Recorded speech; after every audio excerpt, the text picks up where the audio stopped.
Hey everybody, it's Jason Blaha here, and it's time for another workout. And today is Max Effort Monday, which is squat and deadlift day for me.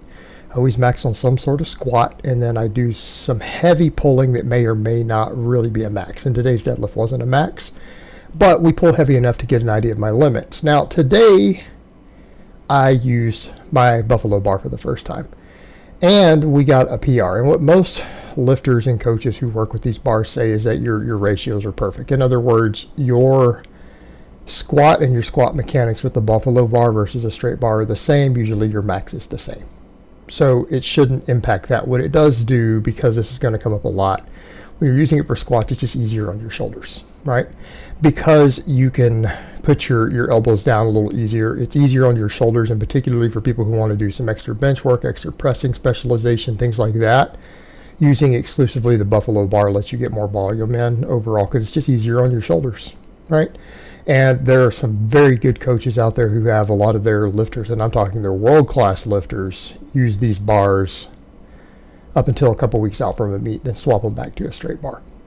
They're actually coaches who have their lifters use bars like this pretty much year-round. Year-round. So if some of the best coaches in the world are doing that with their lifters, I think it's fine.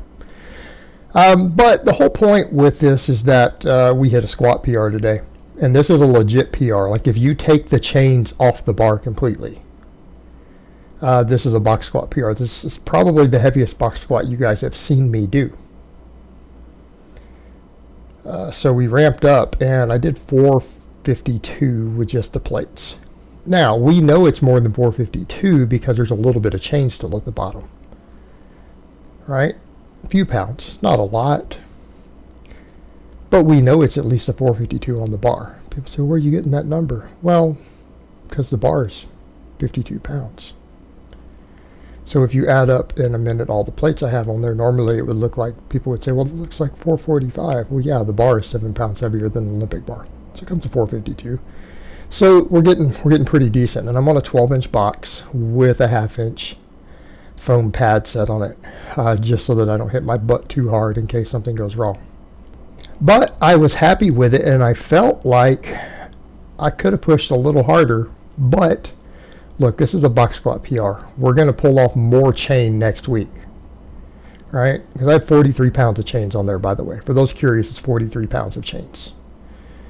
Now, people are going to say, oh, you don't weigh the chains. You guys hear me do enough of these that you know the chains are real, because I do some of them where you can hear the footage. You know the size of the chains. You can do the math yourself if you think I'm wrong. It's not that hard. You can go to any site. These are American-made chains or standardized sizes. You can guesstimate it within an ounce, right? So it shouldn't be that big of a deal. But I'm telling you, they're 43 pounds of chains. But that doesn't mean that I'm a 500-pound box squatter right now. We know that it's at least 452, because that's what I just hit. Well, the most you've seen me do raw is 440. So coming up here in a few weeks, we're going to probably hit a legit PR. Then I decided to do some deficit sumo deadlifts today. Instead of chains, I decided to do a harder version. You know, that's what I've been doing a lot lately with these. I come and pull and build up to a relatively heavy single, not a max with chains. And some people are like, oh, that's cheating. We can't see what you lift. Well, let's do a harder version then. Right? That's what I did today, pulling off a deficit. Now, keep in mind, I'm in boots also. So people want to joke and say, oh, you're using boots to make yourself look taller. Oh, my God. These are just Timbs, guys. They're plain old hiking Timbs. I don't even know how thick the soles are. Easy enough to find out, though. But I'm also standing on plates, so I'm creating a deficit, and I decided to pull to a heavy single to what felt like at least some sort of limit strength. So I built up to a 535, and to be honest, the weight wasn't heavy. This was absolutely not a max when I get to it. For my back and hamstrings, my hook grip, it felt a little slippery. I felt like if I put another 20 pounds on the bar, my hook grip might give out. So I stopped. So we would say, is this close to a max? What's close to my grip strength max right now? So that tells me where my weak link is. Because the weight, this didn't feel heavy. Like this was not 90%.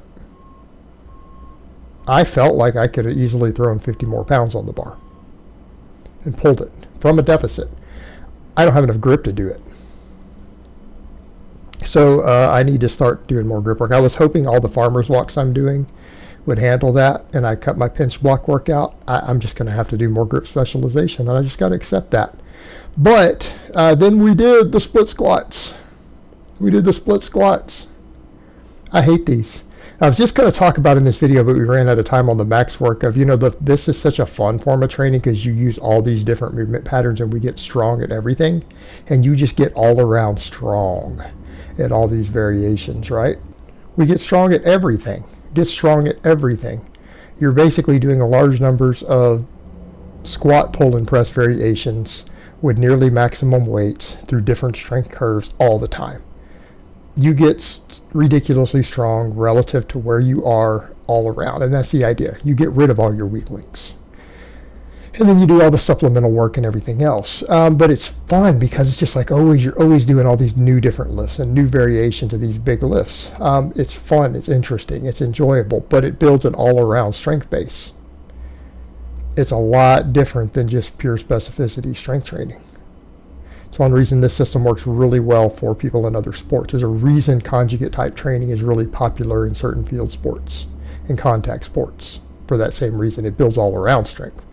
And I was just going to say it's really fun. Until I get to these, I hate these. I hate split squats so bad, and I'm terrible at them. But today, notice the same weight I was doing sets of 5s with, I did sets of 8 with today. Means I'm improving at them. So I did 3 sets of 8, called it quits. My quads were lit up. I hate these, but I'm going to keep working at them because I'm weak at them. I suck at them. I know they address one of my weaknesses. And if it addresses a weakness, I need to get strong at it, right? That's the idea. On these supplemental lifts, you need to find supplemental lifts that address your weak links. Find the supplemental lifts that you really suck at and train them till you don't suck at them anymore. That's the idea. You train them till you don't suck at them anymore. Then you go find something else that you suck at and work on that. And it's hopefully stuff that addresses your weak links. If you pick them correctly, of course, they do address your weaknesses with a lot of these special exercises that we do. Right? That's the idea. But I'll increase the weight on these because I had 3 sets of 8 means I wanted to stick in the 5 to 6 rep range. It means I can bump the weight next week and maybe up the sets again. But I stopped at 3 sets because that's basically enough limit sets. That's enough quad volume because I did the other stuff already. I warmed up with some box jumps. And I'll probably do some box jumps in between. Like a lot of times on Wednesday when I do my extra ab work and farmer's walk, sometimes I throw in a few sets of box jumps. I do a few sometimes on Saturday. So I'm getting some quad stimulation all the way around. But I feel like my quads got enough work with this. Although arguably when I go heavier, I may bump it to 4 or 5 sets and try to do a 5x5 with a slightly heavier weight. So we rotate it around a little bit. But I'm still terrible at these. Still struggle with a little bit of the balance. But the advantage this has over something like a pistol squat, which I've said is kind of a worthless exercise. Yes, you still have to deal with the balance component because you're on one leg, but it's not as bad, and you can load it heavier accordingly. Because what we really are trying to do is put tension on the quad at the bottom. That's the idea. You're trying to put an enormous amount of tension on each quad individually and push it out of the bottom. This builds strength in your quads and your lower quad out of the bottom of a squat. And you make sure that each leg is independently strong, especially if you're going to do a wider stance squat. Because you talk about your strength weaknesses coming out, wide stance squats and deadlifts, you will find those strength weaknesses will hurt your maxes, that unilateral and balance will. Make sure you get rid of that. Then I did good mornings. Same weight I used last week, but I only did the 2 because I was really tired. Today I did 4 sets instead of 2 sets.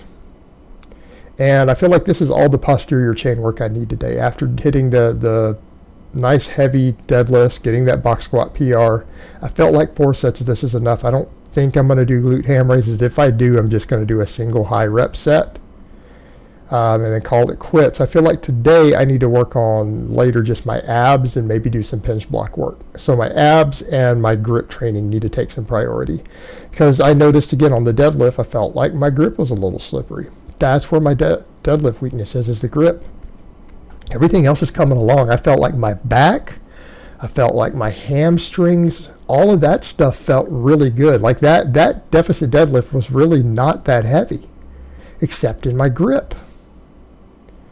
Right? It popped right up.